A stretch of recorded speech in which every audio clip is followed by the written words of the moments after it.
शक्ति विस्तार कर रहे हैं। वही आज की खबर आपके जेबीकेएसएस के महासचिव के द्वारा एक सक्रिय साथी जो जेबीकेएसएस में राज पटेल नाम के एक बोकारो जिला के रहने वाले जो जरा मतों को या तमाम आप लोगों के साथ कंधे से कंधे मिलाने वाले को आज 3 महीने के लिए निष्कासित कर दिया गया।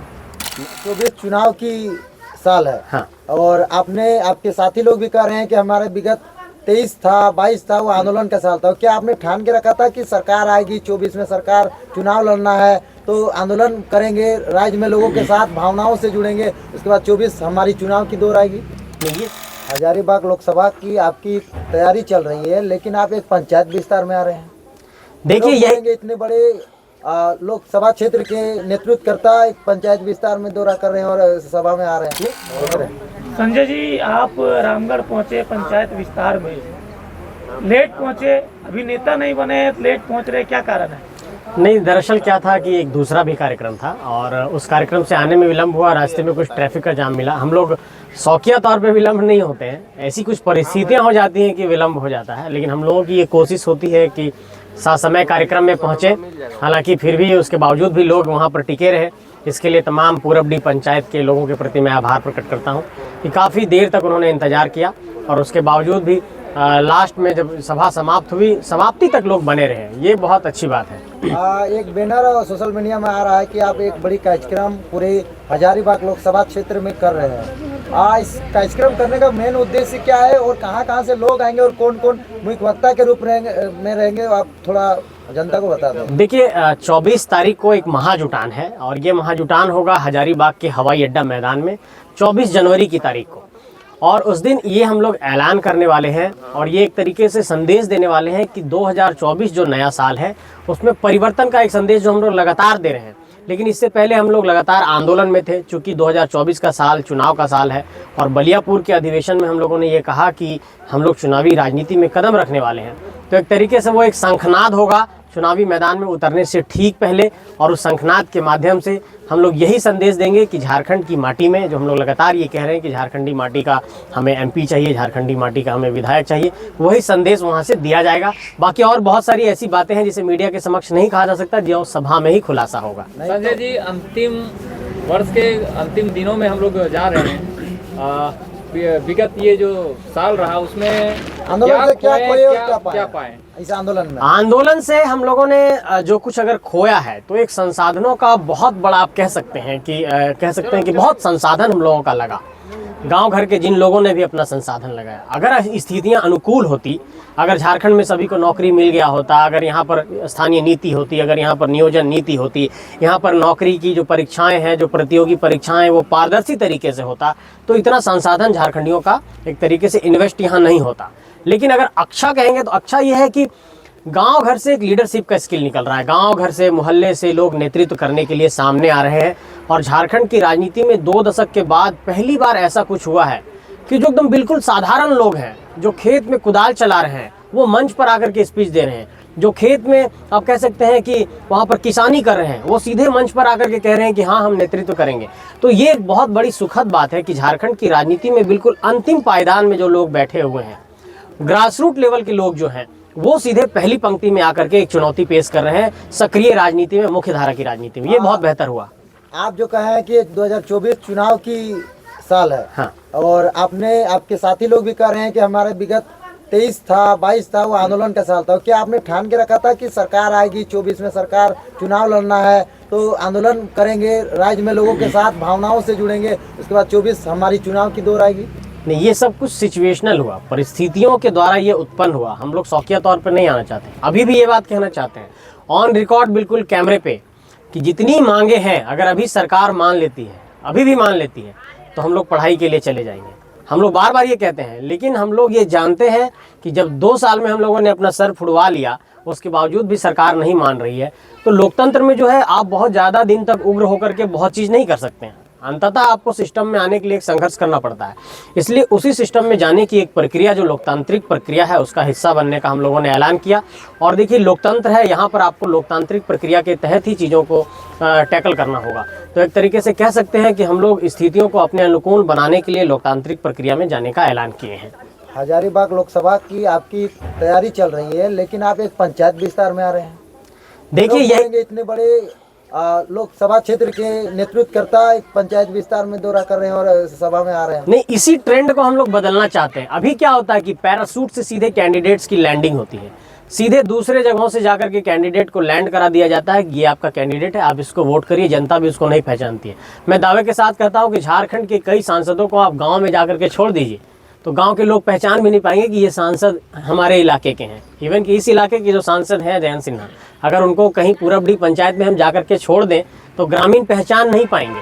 तो ठीक उसी तरीके से हम लोग सीधे निचले पायदान पर जाकर के संगठन को खड़ा करने का काम कर रहे हैं। और जब आप संगठन को राज्य स्तर पर देखेंगे, पूरा आप जिला स्तर पर देखेंगे, प्रखंड स्तर पर देखेंगे, पंचायत स्तर पर देखेंगे, तो आपको ये दिखाई पड़ेगा कि एक बहुत बढ़िया ऐसा एक सिस्टम बना हुआ है कि बिल्कुल निचली पंक्ति में जाकर के लोग संगठन को मजबूत कर रहे हैं। कोई ऐसा नहीं है कि कोई बड़ा नेता हो गया, कोई छोटा नेता हो, सब मिलजुल करके हम लोग संगठन को आगे बढ़ा रहे हैं, संगठन को सींच रहे हैं, बड़ा कर रहे हैं। आप लोगों को जोड़ने का प्रयास कर रहे हैं, हर पंचायत में कमेटी विस्तार कर रहे हैं। वही आज की खबर आपके JBKSS के महासचिव के द्वारा एक सक्रिय साथी जो JBKSS में राज पटेल नाम के एक बोकारो जिला के रहने वाले जो जेरा मतों को या तमाम आप लोगों के साथ कंधे से कंधे मिलाने वाले को आज 3 महीने के लिए निष्कासित कर दिया गया। नहीं, ऐसी अगर कोई सूचना है तो इस पर मैं देखूंगा, लेकिन मुझे लगता है कि एक संगठन है, संगठन का अपना एक कार्यप्रणाली है, अपनी एक मतलब उसकी अनुशासन की कमेटी है। और ऐसा कुछ अगर केंद्रीय नेतृत्व को नज़र आया होगा तो हो सकता है केंद्रीय नेतृत्व ने निर्णय लिया होगा।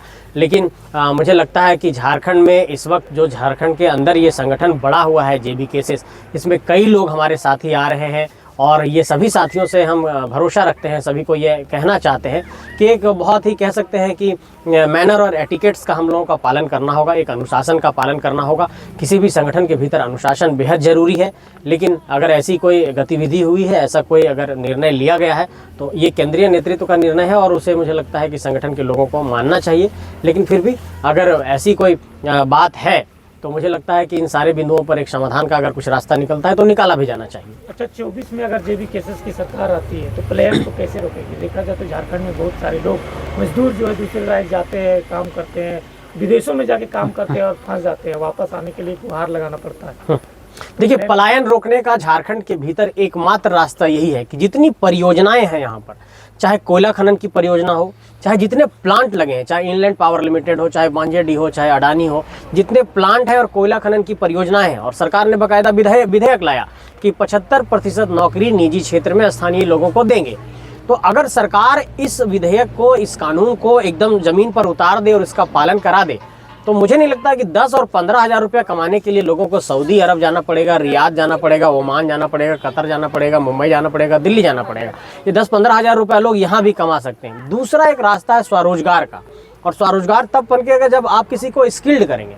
तो स्किल की ट्रेनिंग यहाँ पर देनी होगी। जैसे आप सरकार तो कर रही है स्किल देखिए, इसकी कौशल विकास की जितनी भी परियोजनाएं हैं उसमें 70% से 80% का आधार कार्ड लेकर के बच्चों को ट्रेंड दिखा करके, स्किल्ड दिखा करके और इस तरह की परियोजनाओं की खानापूर्ति की जा रही है। ऐसे तो आप देखे होंगे प्रधानमंत्री कौशल विकास योजना भी चली, बहुत सारी कौशल विकास की योजनाएं चली, लेकिन आप देखिए कि झारखंड के भीतर चाहे देश के अन्य राज्यों में इस कौशल विकास से कितना कल्याण हो पाया। पलायन क्या रुक पाया? क्या बिहार के अंदर, क्या झारखंड के अंदर, क्या बंगाल के अंदर पलायन रुका? इसके मजदूर तो पूरे देश के अलग अलग इलाकों में दिखाई पड़ रहे हैं।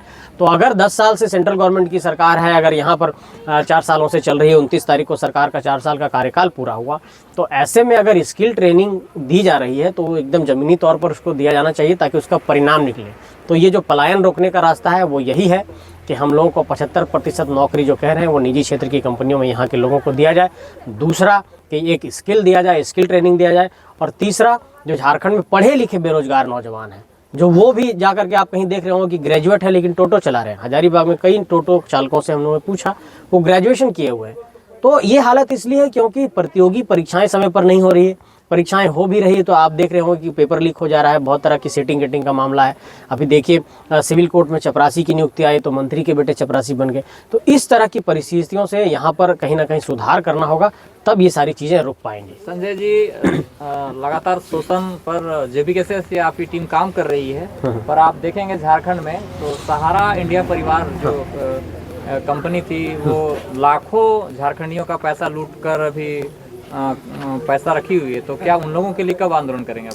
देखिए, ये एक सेंट्रल सब्जेक्ट है और बीच में आपने देखा होगा कि अमित शाह जी ने भी एक वेबसाइट उसमें लॉन्च किया था, और चूंकि ये कोऑपरेटिव से रिलेटेड हुआ मामला है तो मुझे लगता है कि जब ये निवेशकों का जो पैसा फंसा हुआ है सहारा के अंदर, और इसमें जैसे सेबी जैसी जो संस्थाएं हैं, आपको ये देखना होगा कि जब कोई सेंट्रल विषय है, जब कोई बहुत बड़ी कंपनी, जब सहारा जैसी कंपनी निवेशकों का पैसा लेती है, उसके बाद फिर आप देखते होंगे कि उनका पैसा वापस नहीं हुआ। एक बड़ा मामला हुआ शारदा चिट फंड का, आप देखते होंगे बंगाल में। तो ये जिस तरीके की जितनी भी इस तरह के प्रोजेक्ट्स चल रहे थे, चिट फंड का हो या फिर निवेशकों का पैसा लेकर के उनको वापस नहीं करना, मुझे लगता है कि इसमें सेंट्रल गवर्नमेंट को एक पहल करनी होगी कि जितने भी निवेशकों ने अपना पैसा लगाया था उनके पैसे को वापस कर दिया जाए। अब सहारे के मालिक भी इस दुनिया में नहीं है, तो मुझे लगता है कि इसमें सबसे ज़्यादा उम्मीद सेंट्रल गवर्नमेंट से है और हम लोग इस पर कोशिश करेंगे। लेकिन देखिए, आंदोलन से यही होगा कि एक मैसेज हम लोग देख सकते हैं, लेकिन अंततः सरकार को ही काम करना है इस पहलू पर।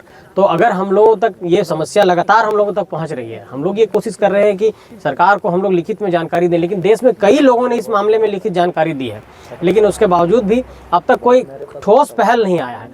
और जो वेबसाइट निकला, उस वेबसाइट से भी अब तक पूरा समाधान का रास्ता नहीं निकला है। तो सेंट्रल गवर्नमेंट से मेरी ये गुजारिश है कि एक बेहतर रास्ता निकाल करके निवेशकों का पैसा वापस किया जाए। चलिए, बहुत बहुत धन्यवाद। शुक्रिया।